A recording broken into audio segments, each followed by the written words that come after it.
Welcome back to the dojo. This is a show where a couple guys talk about how to make the world a better place and try to put a smile on your face. It's actually a couple of people, because with me I have a new co-host, Sarah. Welcome to the show, Sarah.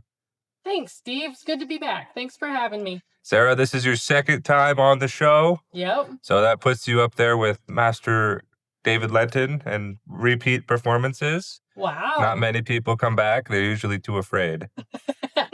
Well, I feel honored to be among such high ranks, and I guess you're going to have to turn up the scare tactics a little bit more. Oh, man, we got to try harder, it sounds like. It sounds like. But as a part of the show, we just talk about our week. We talk about a couple things, and we got our top 5 coming up. I know this is going to be a good one. I'm especially excited for the fight scene, so stick around for that one. But Sarah, tell me about your week. What's up? What's happening with you this week? Let's see. It's been a good week. What happened? The air conditioning in my car went out.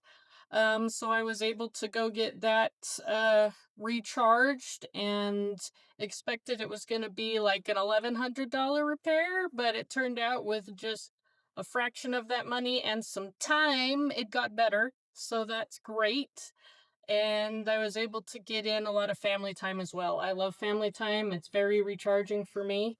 So You have some family time coming up real soon. I do. It's like right after the show, I think you've got family time starting. Yep. That's exciting. It's going to be great. Yeah, my sister who lives out of town is flying in to do a mud girl obstacle course race with another one of my sisters. So it's going to be great. I'm excited for them. That's awesome. That's awesome. We're going to break the facade now. Obviously, you expected Sensei Mark to be here. He is on vacation for this week, and he is having a great time. So we're filling in. That's how my week has been. I've been taking care of business here at the dojo, helping out, teaching, getting a few intros, actually. Pretty nice. But the biggest thing is, where's Sensei Mark? All right, let's move on to our Liam's Facts. Last week's Liam's Facts, the question was, what animal has more fatalities than snakes, scorpions, or spiders combined? The answer to that question is wasps. Really? Yes. I find that very surprising. I know. But you think that with like the amount of people who are allergic to bees and wasps, Good point. that probably adds to those numbers. Sure, that makes sense. And I think, can't wasps sting you multiple times as opposed to bees? They who don't can really have only control once? over their defenses or offenses, since wasps are evil. Yes, they are. So wasps are evil. They have more kills, and for using a gamer term, they have a higher kill ratio than snakes, scorpions, and spiders combined. This week's question is actually a pop culture question for all of our Harry Potter fans. And the question is, which character's costume in Harry Potter movies never changed at all? So if you're familiar with those movies, you may notice some changes, but which character had their costume remain the same? It'll be a good one. Put your answer in the comments below. Don't forget to like and share the show. We appreciate everybody who comments, likes, and shares the show.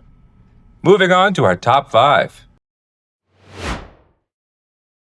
This week's top 5, we might have done this before, but it's always fun to go over, is our top 5 cover songs, or songs that bands have done covers to of other bands.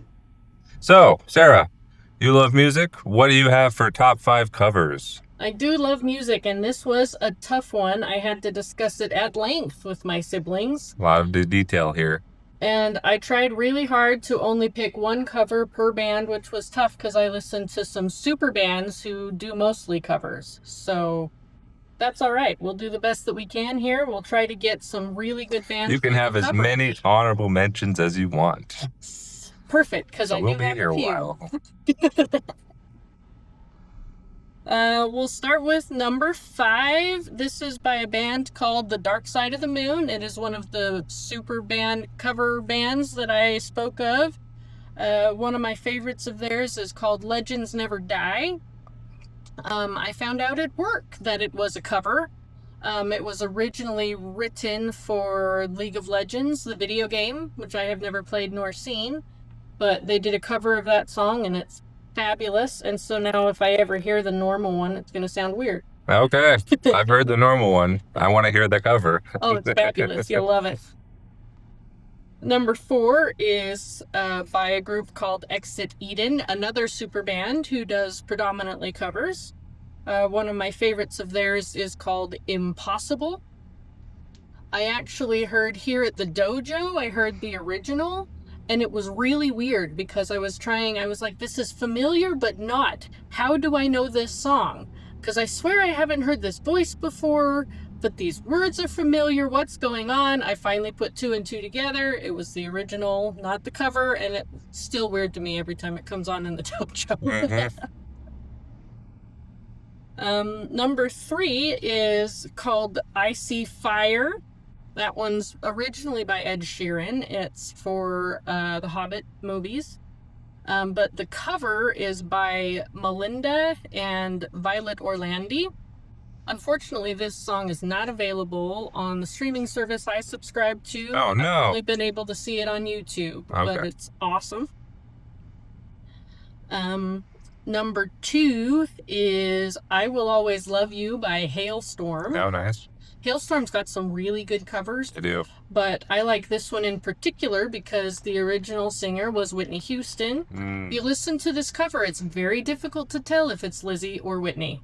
Whoa. Seriously trippy. I played it for my mom, who loves Whitney Houston. She couldn't even tell the difference a lot of the time. Wow. There are a few times Lizzie's scream really comes through. That's when you can tell that it's not Whitney. It's a fabulous cover. And number 1, top cover of all time, The Sound of Silence by Disturbed. Oh, nice. I believe even Simon and Garfunkel have said the cover is much better, and they can own that. Absolutely. That's an impressive list. Couple of honorable mentions: Careless Whisper by Seether, Hellfire by Violet Orlandi. A whole bunch of bands have done covers of what's the name? I know the name of the song. It was on Stranger Things, and that's what's made it popular again. It'll come to me. Okay. I didn't write it down. It'll come to me later. And there's a song called Diggy Diggy Hole by Windrose. Oh, man. That That's was a good one. technically a cover as well. Well, those are incredible songs. Thank you. I'm glad I could share them. You have a very, very awesome list of covers. You should probably check those out. There's probably some good ones. I'm going to give you my probably less impressive list right now. So I have 5 or 6. I have one honorable mention. Obviously, Sound of Silence by Disturbed is an amazing song. That's going to be my honorable mention. Love it. So at number 5, I've got Blinding Lights, the country version by Tebby.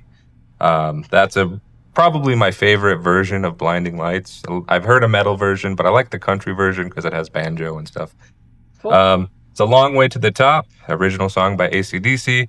A more metal band, Ice to Earth, covered that one. That was really good. Hot Stuff, that's another one that I think Boney M did a little bit more funky style, and then Mystic Prophecy covered that in a more power metal style. Rasputin, another Boney M song, more of a funky pop, but now Turisas covered that in a metal style. And then number 1 is actually Hailstorm, Bad Romance. That was going to be on my list. I'm glad you brought it up. Yeah, I had to bring that one up. That's probably the best version of Bad Romance I've heard. Agreed. It's really good. Mm-hmm. That's our top 5. Do you have covers? Let us know in the comments down below. Now on to our Ask a Sensei. Question number 1. Sarah, what is something that is socially acceptable now that could be seen as weird in, let's say, 100 years? 2 hours later. It's a thinker. It is. It really is. I'm going to say talking to people on the phone. Talking to people on the phone. Okay. Yeah, I think mostly we're getting to an age where it's all electronic messages and emojis. Mm-hmm. And we're already getting lots of abbreviations, TBH, POV. We've got a lot of generational slang happening. Yep. That means a lot more or less, depending on the context. Yep. So I think calling people on the phone right now, it's weird if you answer a text with a phone call. I think as the years go by, it's going to get weirder and weirder and weirder until we only communicate electronically. Wow. Okay. So no more talking to people in 100 years in your headcanon here. Okay. Yep. That's fascinating. I'm going to say something along the same lines. I think it's going to be difficult. It'll be weird to go out and shop in public. I think automation's going to take over, and people are going to barely leave their homes, or they might not even have homes. Maybe we'll be living in pods at that time. Who knows? Maybe. That'll be crazy. Yeah, we'll have drone deliveries too. Yeah, well, they're already starting, so we'll see what happens. What do you think's going to happen in 100 years that's going to be normal today that's weird in the future? Let us know in the comments below. Okay, my first question for you, Stephen. What is your favorite thing about the martial arts? Or one of your favorite things? One of my favorite things about the martial arts? That's a good question, because there's so many things. And it's difficult to pick just one, because one day it's going to be favorite for this, and then the other day is going to be, oh, that's my favorite. But I really appreciate how much character building is in the martial arts. I think this week especially, it's been building my character, as well as hopefully I'm building the character of my students, my peers, their parents, helping them work through things and helping them train and overcome. So that's probably the long-term benefit and one of my favorite things. Clearly, I could say, oh, punching people in the face is one of my funniest favorite things. That might raise some questions, Sure. It is pretty therapeutic. It's very therapeutic. So that's going to be my favorite thing for this episode. Yeah, is building character with the martial arts. That's awesome. Yeah, that's great. Mine is similar. One of mine is how things you learn in martial arts kind of bleed into other aspects of your life. Okay. It could be character-wise. For me, I really noticed it physically.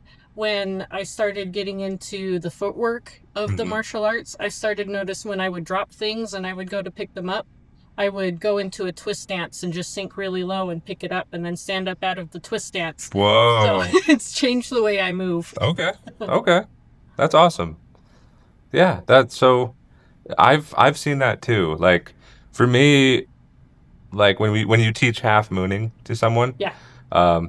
You start to you talk about it in terms that they understand, right? If someone's never shuffled their feet in that particular manner, you're like, okay, so imagine you need to get to your bed and you can't see, the lights are off and there's like a bunch of Legos on the floor, with little kids.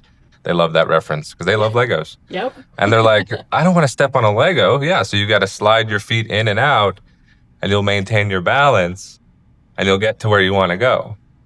So I love those world applications of the martial art. So that's really awesome. Yeah. The one I use the most is the bank account one, where it's like, okay, at tests, they're going to really try to get under your skin and really challenge you. And that's going to build your toughness. And that's going to be a deposit in your toughness bank account, right? So it's going to make you more tough, build your character. But then you go to like something outside of martial arts and it's like a job or something, and then you're going to see like, oh, this is really tough too, but is it tougher than that belt test?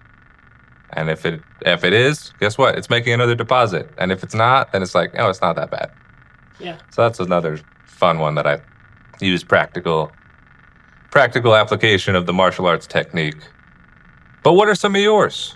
Let us know in the comments below. Question number 3. You ready? I'm ready. You ready?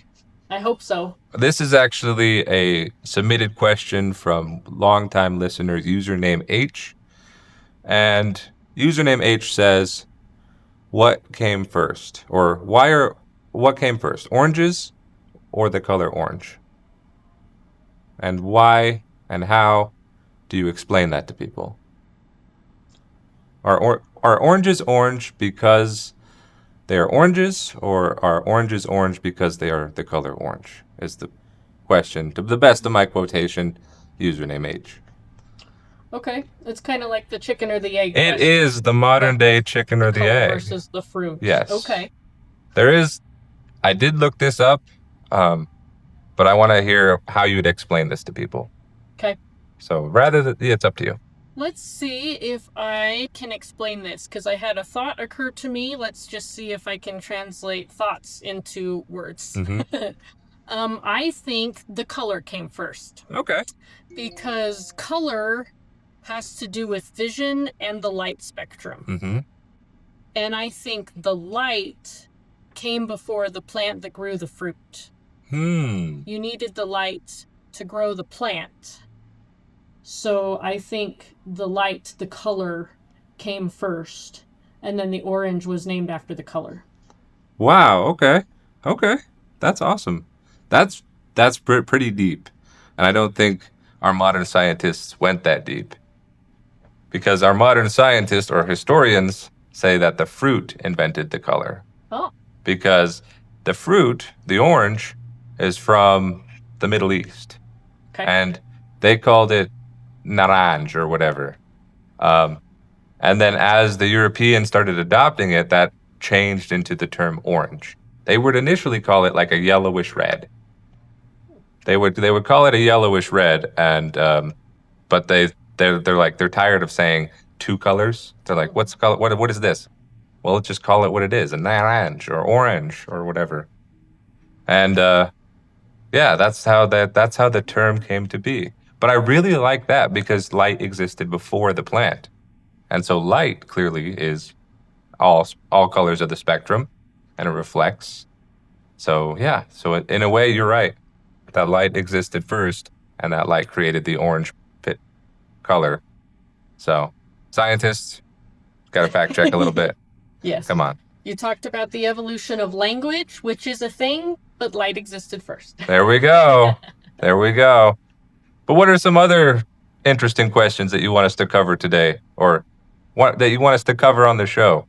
Leave them in the comments down below, or email us at TrueTalkTuesdays@gmail.com.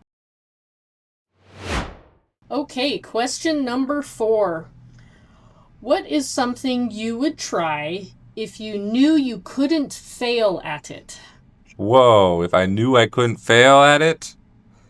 There's going to be multiple answers to this. Because there's clearly the good answer that you know, and then there's the answer that it's like you really want, but it's not necessarily good. So let's start with that one, because that one's coming to my head first. Okay. The answer that it'd be like, that I'd want is probably the lottery. Oh, sure. Yeah. Yeah, if I knew I would win the lottery, of course I'd try. Yeah.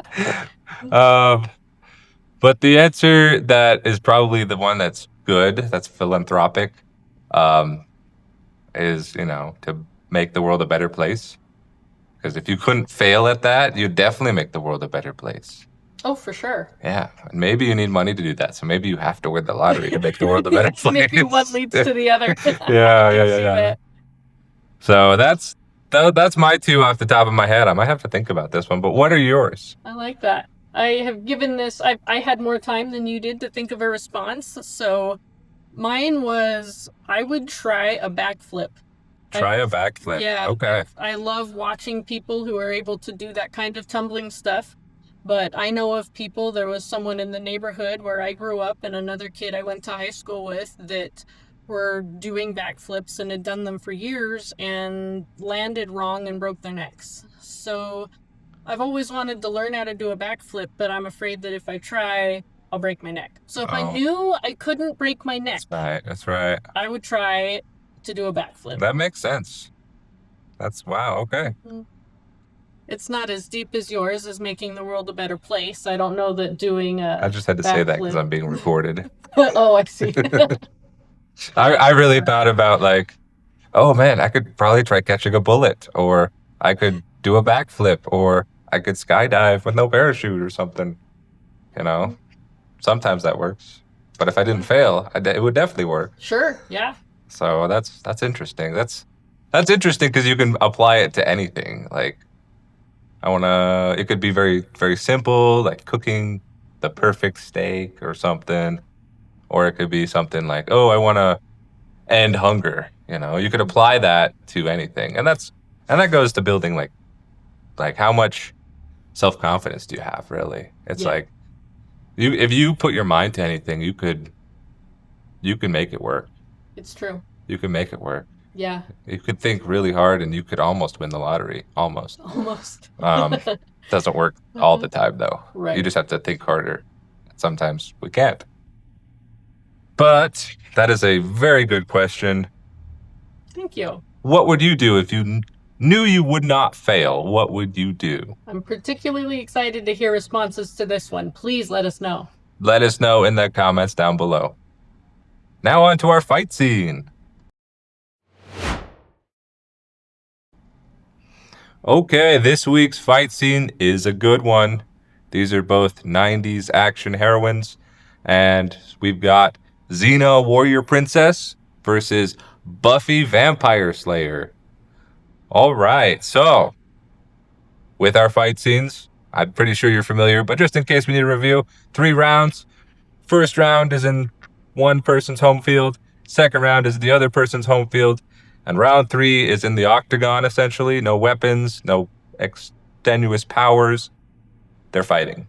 Okay? So round 1, let's say it's in Thrace. It's in Xena's home country area. Was it Anthropolis, I think? Yes. Where she was born? Yeah. Definitely have to give the edge to Xena on this one. Absolutely. Because she was kind of the protege of Ares, the Greek god of war. Okay. So if she began to lose the fight, Ares would definitely intervene and give her a boost. So she would. We have a backing of the god of war. Yes. Wow. Okay. We are also with the expert on Xena and all things essentially in the 90s. So this is going to be a good one, and our answers are definitely going to be right. Of course, yes. We've done extensive research. I have to agree. I think my extensive research is far less significant, but it is. I did see the movie, and I did see like the things that she did, and she has better weapons, really, because all of Buffy's weapons are stakes that she makes from just random things. So yeah, Xena's gonna jump around and has her chakram or whatever that she throws, and then she has swords. And even if Buffy can get around all of that, she has the backing of Ares. So I think round 1 is pretty handily handled by Xena. Round 2, though, do you know the high school that Buffy goes to? Sunnydale. Sunnydale. Okay, Sunnydale High School. Round 2 is in Sunnydale High School. Just the entire high school, abandoned, empty school. Yeah. Buffy knows that there's a threat coming, and so she's kind of prepared for it. Who do you have? I am still going to have to give the edge to Xena on this one. Okay. For the main reason that Buffy is used to killing vampires. Spoiler alert, if you couldn't tell from the title, Buffy the Vampire Slayer. She has to kill vampires. Vampires can only be killed in certain ways. They have to be staked, have their head cut off, or be burned. That's right. So she's used to having to kill in exactly those ways. And even though she wouldn't have those limitations against Xena, there's that muscle memory. She's still going to fight as if she has those limitations. Xena's never fought with those limitations. Right. She kills whoever and however is appropriate in the situation. So I'm still going to give the edge to Xena on this one. Oh, okay. I'm going to have to disagree. I think the preppy high school atmosphere is going to be very difficult for Xena to navigate. It's much different than her gritty home turf. True. Right? And despite being a specialist at only killing vampires, a stake to the heart kills anybody in reality. Sure. Cutting off the head kills anybody in reality. I mean, throwing holy symbols and garlic and stuff maybe doesn't kill everybody. But those first 2 are still very effective. And with just how creative Buffy is, she makes a stake from a violin in the movie. And like a ruler and all of her high school supplies. So I'm going to give the edge to Buffy. It's going to be a closer fight because Xena is obviously a warrior. Buffy is a cheerleader, but they're both going to be flipping around and throwing things. But I think a stake's going to end up in Xena, in her heart or someplace. So Sarah's 2-0. I'm 1-1. We're moving on to round 3. Okay. Round 3 is no weapons, no powers, no intervention from gods. Okay. Who do you got? All right. It's going to sound like a broken record here. I'm going to go with Xena again. A little biased. Yes. Maybe a little. Little biased. I would still pay good money to see this fight because they have cool fighting styles with lots of gymnastics, the backflips I was talking about without breaking their neck. Right now they can do it.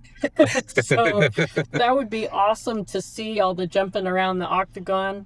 But Buffy, her vampire slaying ability is a special power. Mm-hmm.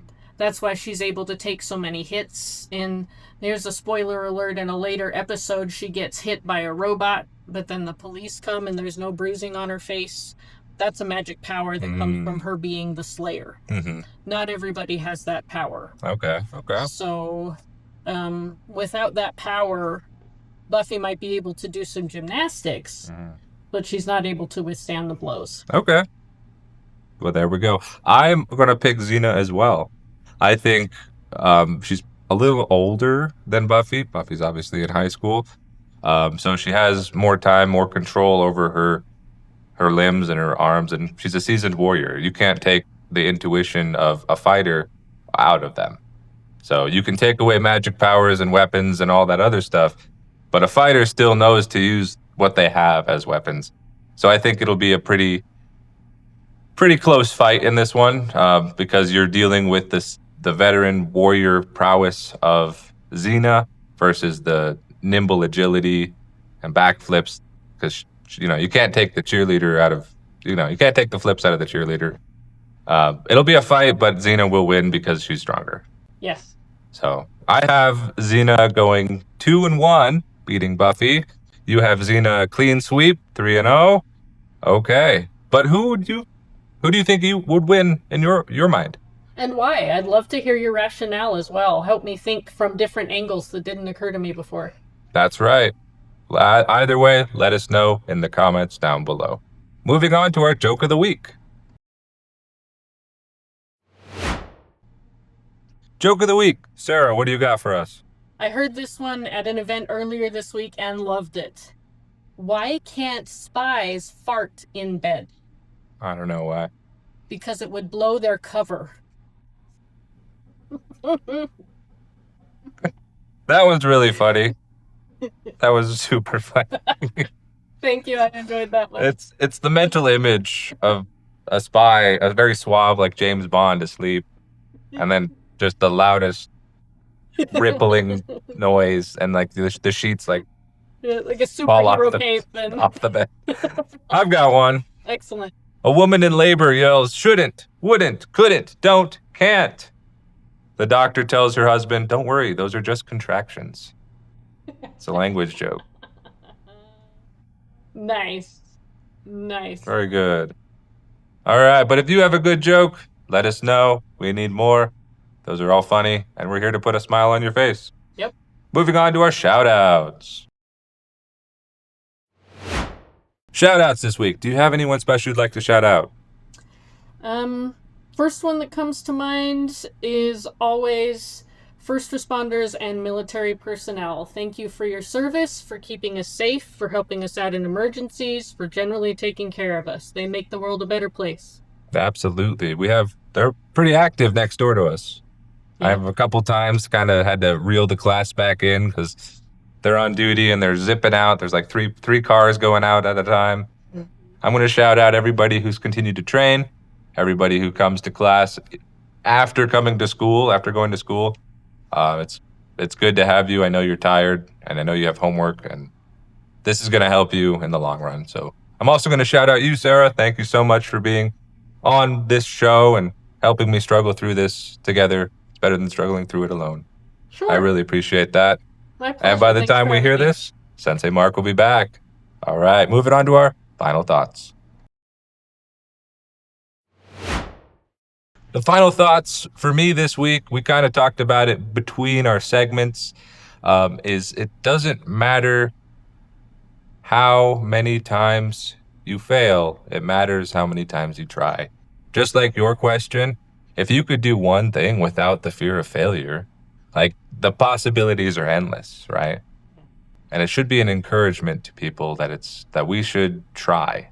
We should continue to do things that make us maybe uncomfortable a little bit, expand our comfort zone, try new things. And even if we're bad at them, it doesn't matter. It doesn't matter how many times that you fail. And it just matters that you should put yourself out there and try new things. So that's kind of what I have for our final thoughts. Is there anything you'd like to add to that? It makes me think of a comment that I think it was Sensei Mark actually that made it once to me, that was, there's no comfort in the growth zone and there's no growth in the comfort zone. So that's what that made me think of. And the only other final thought that I have is just be kind. Yeah. That we talked about making the world a better place. Just being kind as a default to everybody, I think that will make the world a better place. Well said. Well said. Well, that'll do it for this show. Thank you so much. Make sure you like and share and kick it with us next week. Bye. Take care.